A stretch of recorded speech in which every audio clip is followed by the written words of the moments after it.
बिस्मिल्लाहिर्रहमानिर्रहीम। अस्सलाम वालेकुम नादरीन, आप यूट्यूब चैनल देख रहे हैं। मैं इमरान ख़ान हूँ। नादरीन, जिस बात का डर था वही हुआ और कश्मीर में गोली चल गई। और अभी जो है वो इब्तदाई इतलात आ रही हैं, ये ख़बर मैं आपके साथ शेयर करता हूँ।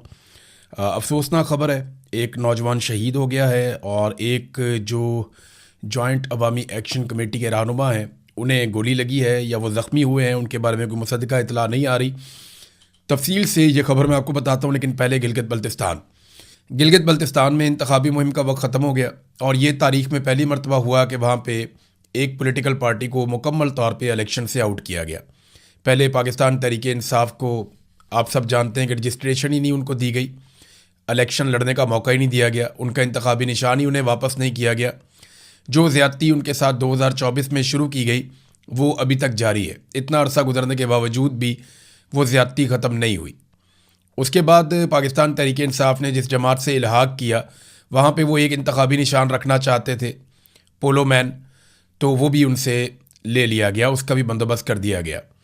और फिर अलग अलग इंतखाबी निशान पाकिस्तान तहरीक इंसाफ के उम्मीदवारों को दे दिए गए। बाद में ये किया गया कि एक उम्मीदवार बेचारा अपना पूरा चक्कर लगा कर आता है अपने हलके का, वहाँ पे हलके का चक्कर लगाने में भी 5-6 दिन लग जाते हैं। वो बहुत बड़े बड़े हलके हैं, बाद औक़ात इससे ज़्यादा वक्त भी लग जाता है। वो उम्मीदवार पूरे हलके में बता के आता है कि मेरा ये इंतखाबी निशान है, वापस पहुंचता है तो पता चलता है इंतखाबी निशान तब्दील कर दिया। वो फिर बेचारा जाकर बताता है तो वापस आता है, पता चलता है फिर इंतखाबी निशान तब्दील कर दिया। यानी इलेक्शन शेड्यूल अनाउंस होने के बाद भी बार बार उम्मीदवारों के इंतखाबी निशान तब्दील किए जाते रहे, बार बार जो है वोटर लिस्टों को तब्दील किया जाता रहा। हत्ता कि जो अमला है सरकारी उसकी ट्रांसफ़र पोस्टिंग का काम भी जारी रहा। तो ये एक मुकम्मल तौर पे जानिबदाराना इलेक्शन था। इसमें बिलावल को और नवाज शरीफ को खुली छूट दी गई कि आप लोग जाएं और जाके जैसा चाहते हैं आप वैसा करें। बिलावल ने बड़ा ज़ोर लगाया क्योंकि उनको ये बताया गया है कि आपको यहाँ पे हम मौका देंगे। और इस मरतबा ऐसा लगता है कि पाकिस्तान पीपल्स पार्टी 28वीं आइनी तरमीम के लिए सौदा यहाँ पर करेगी। न सिर्फ वो बजट पास करवाएंगे बल्कि 28वीं आइनी तरमीम भी करवाएंगे। और सौदेबाजी गिलगित बल्तिस्तान पर रख कर हुई है कि गिलगित बल्तिस्तान में आपको हुकूमत बनाकर दी जाएगी। अब आज हर गिलगित बल्तिस्तान के रहने वाले शहरी को, हर वोटर को एक बात अपने आप से पूछनी चाहिए। आज 6 तारीख है, कल 7 तारीख है और आपने वोट डालने के लिए जाना है। एक बात अपने आप से पूछिए कि क्या आप ये वोट किसी लालच में तो नहीं डाल रहे, किसी सड़क के लिए, किसी रास्ते के लिए, किसी अपने इलाके के ज़ाती फ़ायदे के लिए या किसी इमारत के लिए आप इसलिए तो वोट नहीं डाल रहे। क्या किसी ने आपको, यानी ये तो आपका हक है कि आपके रास्ते बने, ये आपका हक है कि तमीर व तरक्की हो, जो आपको नहीं दिया जाता। कहीं ऐसा तो नहीं है कि आपको छोटी चीज़ के लिए वोट डाल रहे हैं और बहुत बड़ी चीज़ को नज़रअंदाज कर रहे हैं। हर गिलगित बल्तिस्तान के रहने वाले शहरी को, वो बड़े आज़ाद ज़हन के लोग हैं, पढ़े लिखे लोग हैं, अपनी आने वाली नस्लों की एस्टेब्लिशमेंट से आज़ादी के लिए वोट डालना चाहिए। आज मुकाबला एस्टेब्लिशमेंट और एंटी एस्टेब्लिशमेंट के बीच में है। एक तरफ वो लोग हैं जो एस्टेब्लिशमेंट के साथ खड़े हैं, जो कहते हैं कि हम एस्टेब्लिशमेंट के हाथ मजबूत करेंगे। ये वो लोग हैं जो पाकिस्तान के फ़ैसले बंद कमरों में करते हैं। ये वो लोग हैं जिनके फ़ैसलों का खुमियाजा पूरा पाकिस्तान आज तक भुगत रहा है। आम आदमी आगे नहीं निकल पाता, पाकिस्तान के वसाइल पे कब्ज़ा हो चुका है। और दूसरी तरफ वो लोग हैं जो एंटी एस्टेब्लिशमेंट हैं, जिनके दिमाग में आज के दिन में कम से कम ये सोच है कि एस्टेब्लिशमेंट जब तक पाकिस्तान को कंट्रोल करेगी पाकिस्तान आगे नहीं बढ़ेगा। अब गिलगित बल्तिस्तान के लोगों की कोर्ट में बॉल है कि वो किस तरफ फेंकते हैं और क्या फ़ैसला करते हैं। ये खेल अब आपके हाथ में है। अच्छी तरह खेलिए जैसे आप पोलो खेलते हैं और खुलकर खेलिए। नादरीन, अब आ जाएं कश्मीर वाले मामलात में। तो वहाँ वही हुआ जिसका डर था, गोली चल गई। एक नौजवान जो है वो शहीद हो गया। शहीद नौजवान का नाम है शाज़ेब हबीब कश्मीरी। जो वाक़या रिपोर्ट हुआ है अलग अलग जगहों से, इसमें हुकूमती ज़रा ये कहते हैं कि खाई गला के करीब उमर नज़ीर कश्मीरी के काफ़िले ने पुलिस पर फायरिंग की, हुकूमत ये कहती है। और वाक़ई में एक शख्स जाँ बहक हो गया और 2 पुलिस एहलकार ज़ख्मी हो गए। जॉइंट अवामी एक्शन कमेटी का मौक़िफ़ है कि उमर नज़ीर के काफ़िले पर पुलिस की जानिब से फायरिंग की गई। वो पुलिस नहीं कह रहे, वो कह रहे हैं जी हमारे ऊपर फायरिंग हुई है। अब किस फोर्स ने की है ये वो नहीं बता रहे। उन्होंने कहा हमारे ऊपर फायरिंग हुई, इससे एक शख्स जाँ बहक हो गया। जबकि उमर नज़ीर जो बड़े सरगर्म रहनुमा हैं इस तहरीक के, जॉइंट अवामी एक्शन कमेटी के, इन्होंने तो अपनी एक वसीयत भी लिख कर दे रखी है और ये बहुत जज्बाती रहनुमा है, बहुत सरगर्म रहनुमा है। इनको गिरफ्तार करना बहुत ज़रूरी समझा जा रहा था एस्टेब्लिशमेंट की जानिब से कि ये बंदा पकड़ लो तो रावला कोर्ट को शायद कंट्रोल किया जा सकता है। वो ज़ख्मी हो गए हैं, वो किस हालत में हैं इसके बारे में नहीं पता। और इस पे एक तस्दीकी वीडियो जारी की है मोहम्मद अरबाब एडवोकेट ने, जो अवामी एक्शन कमेटी के कोर कमेटी के मेंबर हैं। उन्होंने ये कहा कि डायरेक्ट फायरिंग हुई है उनके ऊपर, और इसके अलावा कुछ अकाउंट्स ने यह भी कहा कि जो रावला कोर्ट के लोग हैं वो मदद के लिए पहुंचे और उमर नज़ीर कश्मीरी ज़ख्मी हुए हैं, उन्हें जो है वो रेस्क्यू किया जाए। शाहजेब हबीब कश्मीरी की मैयत लेकर आज़ाद कश्मीर के लोग CMH की तरफ चले गए और CMH के बाहर जमा हो गए। CMH को बंद कर दिया गया अंदर से, और वहाँ पे बहुत बड़ी तादाद में लोग बाहर खड़े थे। रात को जो मैंने मनाज़िर देखे तो कश्मीरी जो है वहाँ पे तल धरने की जगह नहीं थी, और वो शाहजेब हबीब कश्मीरी की लाश लेकर, जो नौजवान शहीद हो गया इस इंसिडेंट में, वो वहाँ पहुँच गए हैं। तो वही वाक़या हुआ जिसका डर था, फायरिंग का एक वाक़या हो गया। इस तरह हालात ख़राब हो जाते हैं। एक जगह फायरिंग होती है, एक चिंगारी जलती है और आग लग जाती है। हुकूमत को अब भी होश के नाखून लेने चाहिए। लेकिन एक और अजीब बात जो की गई वो ये है कि जॉइंट अवामी एक्शन कमेटी को कलअदम करार दे दिया गया। यानी मैं हैरान हुआ इस खबर से, और हैरान होने की वजह है, यानी उन्होंने कहा जी ये जमात कलअदम करार दे दी गया, इसको दहशतगर्द करार दे दिया गया, इनके ऊपर मुकदमात दर्ज होंगे और इनके साथ जनाब कोई कार्रवाई नहीं होगी, ये गद्दार हैं पाकिस्तान के। ये सिलसिला शुरू हुआ था 24 घंटे पहले कलअदम करार देने से, जब मिलिट्री एस्टेब्लिशमेंट से जुड़े हुए सोशल मीडिया के अकाउंट्स, और ये बड़े नामी ग्रामी अकाउंट्स हैं, सब जानते हैं कि ये पाकिस्तान की मिलिट्री एस्टेब्लिशमेंट के हैं, और इन्हें बाज़ लोग तो ये दावा करते हैं कि फ़ौजी अफसरान खुद चलाते हैं। वहाँ से जॉइंट अवामी एक्शन कमेटी के लोगों को गद्दार कहना शुरू किया गया, उन्हें इंडिया के एजेंट कहना शुरू किया गया। मैंने इसकी मजम्मत की, इसके ऊपर सब ने मजम्मत की, हमने बातचीत भी की, लेकिन उसके बाद फौरी तौर पे अब कलअदम करार दे दिया गया। आज़ाद कश्मीर की हुकूमत ने जॉइंट अवामी एक्शन कमेटी को कलअदम करार दे दिया और इनका नाम फर्स्ट शेड्यूल में शामिल कर दिया है। और इसके साथ साथ नोटिफिकेशन इसका जारी करने के बाद कहा गया कि Jammu Kashmir joint Awami action committee पर पाबंदी आयद कर दी गई है। Jammu Kashmir action committee, joint Awami action committee और अवामी एक्शन कमेटी के नामों से काम करने वाली तंजीम को फर्स्ट शेड्यूल में शामिल कर दिया गया है। महकमा दाखिला आज़ाद कश्मीर के मुताबिक तंजीम को आज़ाद जम्मू और कश्मीर इंसदाद दहशतगर्दी एक्ट 2014 के तहत कलअदम करार दिया गया। नोटिफिकेशन के मुताबिक सदर आज़ाद जम्मू और कश्मीर ने तंजीम को कलअदम करार देने की मंजूरी दे दी। अब हुकूमत का मौक़िफ़ यह है कि तंजीम के खिलाफ अमन व सलामती को नुकसान पहुँचाने के माकूल शवाहिद हैं, जबकि नोटिफिकेशन में कहा गया कि तंजीम रियासत में इंतशार पैदा करने में मुलव्विस पाई गई है और अवाम को खौफजदा करने और मुआशरे में अदम तहफ़्फ़ुज़ का एहसास पैदा करने, नफ़रत को फ़रोग़ देने और रियासती अमन को मुतासिर करने में मुलव्विस रही है। अब इतने बड़े बड़े इल्ज़ामात लगा दिए गए एक तंजीम के ऊपर या जॉइंट अवामी एक्शन कमेटी के ऊपर, लेकिन इंटरेस्टिंग बात जो मैं आपको अब बताने वाला हूँ, जिससे मुझे बड़ी हैरत हुई कि ये नोटिफिकेशन जारी करने से पहले ख़बरों में क्या आ रहा था वो मैं आपको बताता हूँ। जॉइंट अवामी एक्शन कमेटी से हुकूमत के मुज़ाकरात चल रहे हैं, कभी आज़ाद कश्मीर हुकूमत के मुज़ाकरात चल रहे हैं, कभी पाकिस्तान की हुकूमत के मुज़ाकरात चल रहे हैं। तो क्या ये दहशतगर्दों के साथ मुज़ाकरात कर रहे थे, कलअदम तंजीम के साथ मुज़ाकरात कर रहे थे? फिर ये सुप्रीम कोर्ट आज़ाद कश्मीर के अंदर एक रेफरेंस लेकर जाते हैं, तो आज़ाद कश्मीर का सुप्रीम कोर्ट इसी जमात को, जिसको बाद में कलअदम करार दे दिया गया, तलब कर लेता है कि आप शामिल हो जाएं, हमारी कानूनी कार्रवाई का हिस्सा बन जाएं, आएँ और इस केस का हिस्सा बने और इसके अंदर आप अपना मौक़िफ़ दें। तो क्या सुप्रीम कोर्ट जो है आज़ाद कश्मीर की, वो एक कलअदम तंजीम को दावत दे रही है और बुला रही है और बुलाकर कह रही है कि आएँ अपना मौक़िफ़ दें? ये भी सवाल पैदा हो गया। फिर अभी इन्हें इलेक्शन लड़ने की दावत दी जा रही थी हुकूमत की जानिब से। हुकूमती वुज़रा, चाहे वो वफाकी हुकूमत के वुज़रा हों, चाहे वो कश्मीर के वुज़रा हों, वो बार बार ये स्टेटमेंट दे रहे थे कि जॉइंट अवामी एक्शन कमेटी को अवामी सतह पे इलेक्शन लड़ना चाहिए और वो इलेक्शन लड़के ताकत के अंदर आएँ और फिर आइन को तब्दील करके वो अपनी मर्ज़ी के मुताबिक चीज़ें कर लें।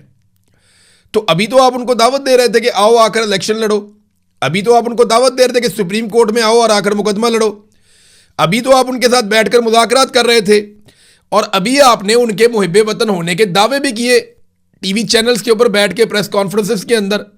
और साथ ही जैसे ही बात नहीं बनी, जब मामला अटक गया तो फौरी तौर पे अचानक से एक ऑर्डर निकल आता है, एक नोटिफिकेशन निकल आता है कि ये गद्दार है, ये अब कलदम हो चुके हैं और इनसे दहशतगर्दों की तरह निपटा जाएगा। अब ये मुल्क है या बनाना रिपब्लिक है?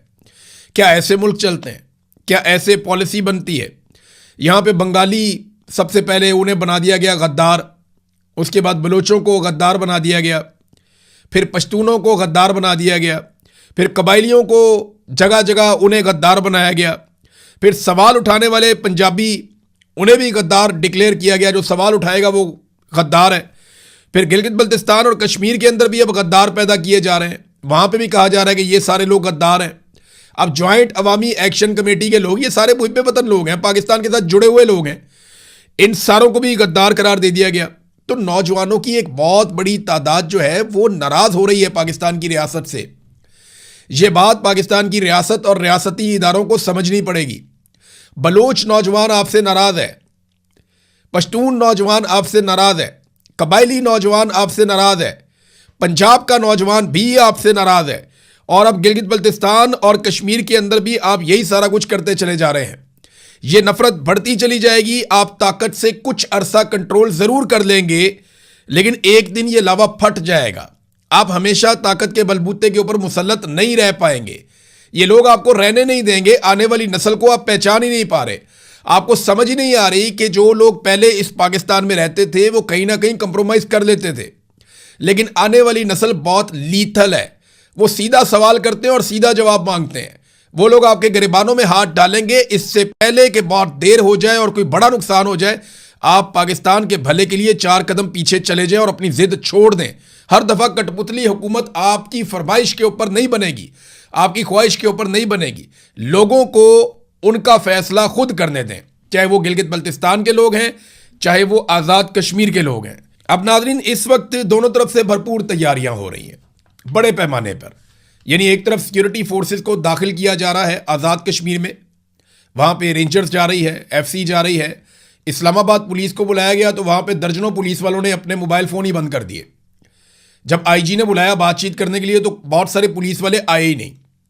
बाद में उन्हें धमकाया गया मुख्तलिफ खबरों के मुताबिक कि आपको अडियाला जेल में बंद कर देंगे, आपके ऊपर मुकदमा दर्ज कर लेंगे। तो कईयों ने अपने फ़ोन ही बंद कर दिए, क्योंकि पुलिस भी ये जानती है कि आज़ाद कश्मीर में जाके वहाँ पे लड़ाई करना, सबको अपनी जान अजीज होती है। और वो आज़ाद कश्मीर के ना लोग, ना उनका मिजाज वैसा है, ना वहाँ का टेरेन वैसा है, वो उसकी हदूद अरबा ही अजीब है। तो आप वहाँ जाके, यहाँ से जाएंगे और जाके वहाँ लोगों को फेंटी लगाएंगे और वो आपको कहेंगे हैप्पी बर्थडे टू यू, बहुत अच्छी बात है, आओ हमें मारो। तो ऐसा नहीं होगा। वो लोग रिएक्ट कर जाएंगे आपके सामने। आप मकबूजा कश्मीर में नहीं देखते भारत ने कितनी बड़ी फौज दाखिल की हुई है। जितनी पाकिस्तान की टोटल फौज है उससे ज़्यादा फौजी भारत ने मकबूजा कश्मीर में डाले हुए हैं। वो लोग आज तक हार नहीं मान रहे, वो आज भी कहीं ना कहीं कोई ना कोई लड़ाई करते रहते हैं। तो आप आज़ाद कश्मीर के अंदर कौन सा मॉडल अप्लाई करना चाहते हैं? फॉर गॉड सेक, कभी इमरजेंसी की धमकी दी जाती है, कभी बंदे मारने की धमकी दी जाती है। अब ये एक नौजवान कत्ल हो गया और दूसरा जो है वो जख्मी हो गया, जो रहनुमा है इस तहरीक का। तो ये बड़े अफसोसनाक वाक़यात है। कुछ दावे ऐसे भी नाज़रीन सामने आए और ये कहा गया हुकूमत की जानिब से कि 38 में से 35 मुतालबात तो हमने तस्लीम कर लिए थे, लेकिन इसके बावजूद जॉइंट अवामी एक्शन कमेटी का एहतजाज करना और हड़ताल की कॉल देना ये नामुनासिब है। अब वो ये कहते हैं, लेकिन जॉइंट अवामी एक्शन कमेटी का ये कहना है कि एक भी मुतालबे पर अमल दरामद नहीं हुआ, ये धोखा दिया जा रहा है। हमने जो 38 मुतालबात किए, 38 के 38 अभी तक वहीं पे खड़े हैं। हमारा मेन मुतालबा था कि मुहाजिरों की 12 नशिस्तें ख़त्म की जाएं, क्योंकि उनके ज़रिए से आज़ाद कश्मीर में कठपुतली हुकूमत बनाकर मिलिट्री एस्टेब्लिशमेंट उसे कंट्रोल करती है। लिहाजा हम चाहते हैं कि अवामी मुंतखब नुमाइंदे आकर हुकूमत बनाएं और वो अवामी मफाद में फ़ैसले करें। अब ये पाकिस्तान की एस्टेब्लिशमेंट को मंजूर नहीं है, वो यहाँ पे अपना पूरा कंट्रोल चाहते हैं। अब नाज़रीन, कुछ दावे ऐसे भी सामने आए कि अवामी एक्शन कमेटी को मुज़ाकरात के लिए मज़ीद वक्त देना चाहिए था, उन्होंने वक्त नहीं दिया। तो मैं आपको एक करेक्शन कर दूँ कि लगभग 2 साल से ये मामला चल रहा है। 2024 में मैं चीज़ें सुन रहा था, बल्कि रिपोर्ट भी कर रहे थे हम। 2025 में भी एहतजाज होता रहा, अब 2026 आ गया। लगभग 2 साल हो गए ये मामला लटका हुआ है। मुज़ाकरात पे मुज़ाकरात हुए हैं और हर जगह पे मुज़ाकरात हुए हैं, पूरी कोशिश की गई है, लेकिन इसके बावजूद कोई नतीजा नहीं निकला। अब जब उन्होंने कॉल दे दिया एहतजाज की तो ये फौरी तौर पे मुज़ाकरात करने के लिए पहुंच गए। इससे पहले किसी ने इस मामले को संजीदा लिया ही नहीं था। अब कुछ जाली अकाउंटों के जरिए से खबरें चलवाई जा रही हैं। तो उनका इंटरनेट बंद कर दिया। वो कहते हैं जी आप हमारा इंटरनेट बंद करेंगे तो हम ये खंबे ही नहीं चाहिए, हमें ये मोबाइल फ़ोन कंपनियां चाहिए ही नहीं, इनके टावर हमें चाहिए ही नहीं जो हमें इंटरनेट नहीं दे रहे मुश्किल वक्त में। तो अगर नौजवान वहाँ पे जाके जो बातें मैं सुन रहा हूँ अगर वो जाके उखाड़ देते हैं, या वहाँ जाके जो मोबाइल फ़ोन कंपनीज हैं या टावर जो उनके लगे हुए हैं जो वो फैसिलिटी देते हैं इंटरनेट की, मोबाइल फ़ोन की, अगर वो नहीं चलती और वो जाके नौजवान वहाँ रिएक्ट करते हैं तो किसका नुकसान होगा? नुकसान तो पाकिस्तान का होगा। और कश्मीरियों के पास दूसरा ऑप्शन ही कोई नहीं है। वो कहते हैं जी हम इनको पैसे देते हैं, ये हमारा जब दिल करता है मोबाइल बंद कर देते हैं। एक इनको टेलीफोन कॉल जाती है, ये मोबाइल बंद कर देते हैं, इंटरनेट बंद कर देते हैं। किसी भी अदालत में हम जाएं कोई अदालत हमारी बात ही नहीं सुनती। यहां दुनिया के किसी मुल्क में ऐसा नहीं होता कि आप इंटरनेट और मोबाइल फ़ोन ही बंद कर दें। ये लॉ एंड ऑर्डर को कंट्रोल करने का कोई तरीका नहीं है। इन्होंने आसान तरीका समझा हुआ, लोगों का राब्ता ख़त्म कर दो। भाई लोगों का हक है कि वो आपस में एक दूसरे के साथ राब्ता करें, और पुरअमन एहतजाज करना भी पाकिस्तानियों का हक है। चाहे वो कश्मीरी हैं चाहे पाकिस्तानी है, उनको ये हक आपको देना पड़ेगा। जब आप कश्मीर मकबूजा कश्मीर में आप कहते हैं कि उनको पुरअमन एहतजाज का हक है, तो फिर क्या आज़ाद कश्मीर में लोगों को पुरअमन एहतजाज का हक नहीं है? ये दोनों जगह पे ये हक मौजूद है और हक मिलना चाहिए। जाली खबरें अब जाली अकाउंट्स के जरिए से पहले इंटरनेट बंद किया फिर फैलाई जा रही हैं कि जनाब कॉल वापस हो गई है, लेकिन अभी तक नहीं हुई। हो सकता है कॉल वापस हो जाए, बिल्कुल मुमकिनात में से है, लेकिन अभी तक कोई ऐसी खबर नहीं आई कि कॉल वापस हुई हो। अब एस्टेब्लिशमेंट इस काम पे लगी हुई है, जो काम करने वाला है उस पर तवज्जो कोई नहीं दे रहा। इस वक्त पाकिस्तान के वो दरिया जो इंडिया से आते हैं मकबूजा कश्मीर में से, वो खुश्क पड़े हुए हैं। आप दरिया झेलम को जाकर देख लें, दरिया चनाब को जाकर देख लें। इंडिया ने हमारा पानी रोका हुआ है। जिस वक्त हमारी ज़मीनों को ज़रूरत है उस वक्त उन्होंने पानी रोका हुआ है, और जब सैलाब आएगा तो आप देखिएगा वो धड़ाधड़ पानी छोड़ देंगे और सैलाब के अंदर लोगों को डबो देंगे। यानी हमारी किस्मत में क्या रह गया कि जब उनका दिल करेगा सैलाब आएगा वो हमें डबो देंगे। या तो सैलाब है या सूखा है, इसके अलावा कुछ नहीं है। तो पाकिस्तान के पानियों पे कब्जा हो रहा है, उसका जवाब कोई नहीं दे रहा। यानी ये कहा गया था ना कि तुम हमारा पानी बंद करोगे हम तुम्हारा सांस बंद कर देंगे। उन्होंने पानी बंद कर दिया, कर दो उन्होंने साह बंद होना। अब जब सवाल किया वहां पे मीडिया ने DGISPR से, तो उन्होंने कहा ये तो हुकूमत का काम है, मेरा काम ही नहीं है। हुकूमत हमें ऑर्डर करे तो फिर हम कर देंगे, हमने इसके ऊपर कुछ नहीं करना। गुज़िश्ता साल 111 इदारों को इस हुकूमत ने टैक्स के अंदर छूट दी है। गरीब आदमी की सारी सब्सिडीज वापस ले ली। गरीब आदमी को ख्वाब दिखाए कि 200 से 300 यूनिट बिजली आपको हम मुफ्त देंगे। 200 से 300 यूनिट बिजली मुफ्त देने की बजाय बिजली की कीमत ही 4 गुना ज़्यादा कर दी। हालात इन्होंने ये कर दिए हैं कि गुज़िश्ता 2 सालों में जो बैरूनी सरमायाकारी पाकिस्तान में आती है वो 82% मजीद कम हो गई है। ये मोहम्मद ज़ुबैर साहब ने डाटा दिया और वो सरकारी डाटा में से बता रहे थे। तो गुज़िश्ता 2 सालों में ये मुकाबला उनके अपने 2 सालों के साथ है, इमरान खान के दौर से नहीं है। तो 82% जब से ये हुकूमत बनी है तब से लेकर अब तक 82% गैर मुल्की सरमायाकारी मजीद कम हो गई है। और 111 इदारों को इन्होंने टैक्स में छूट दी। और ये इदारे कौन से? बड़े बड़े इदारे हैं जिनके बड़े बड़े नाम हैं। गरीबों से निचोड़ रहे हैं, उनको निचोड़ के उनका खून चूस रहे हैं। गरीबों से लेवी के नाम पे पैसा ले रहे हैं, फिक्स चार्जेस के नाम पे पैसा ले रहे हैं। बिल आप पकड़ लेते हैं तो कितनी लंबी लिस्ट होती है, ये चार्ज वो चार्ज, कितना पैसा गरीबों से ले रहे हैं। और फौजी फाउंडेशन के तमाम इदारों से टैक्स में छूट उनको दी गई है। ये सनाउल्लाह खान साहब ने सवाल पूछा वहां पे वजीर खजाना से, और उनके पास का क्या जवाब होगा? यानी फौजी फाउंडेशन के इदारे आप जानते हैं क्या, उनको जो है टैक्स छूट दी गई है, और कई इदारों को दी गई है जो बहुत पैसा बना लेते हैं। तो नाज़रीन ये है पाकिस्तान की ओवरऑल सूरत हाल। आज़ाद कश्मीर में मैं फिर ये बात कहूँगा कि पाकिस्तान की मिलिट्री एस्टेब्लिशमेंट को ये ज़िद छोड़ देनी चाहिए, वहाँ के लोगों की बात सुननी चाहिए, वहाँ की हुकूमत वहाँ के लोगों को बनाने का मौका देना चाहिए, और गिलगित बल्तिस्तान में भी लोगों को मौका देना चाहिए कि वो अपनी हुकूमत बनाने का फ़ैसला खुद करें, ना कि वहाँ पे ज़बरदस्ती एक रजीम मुसल्लत किया जाए। अब तक इतनी, अपना ख्याल रखिएगा, अपने चैनल का भी। अल्लाह हाफ़िज़।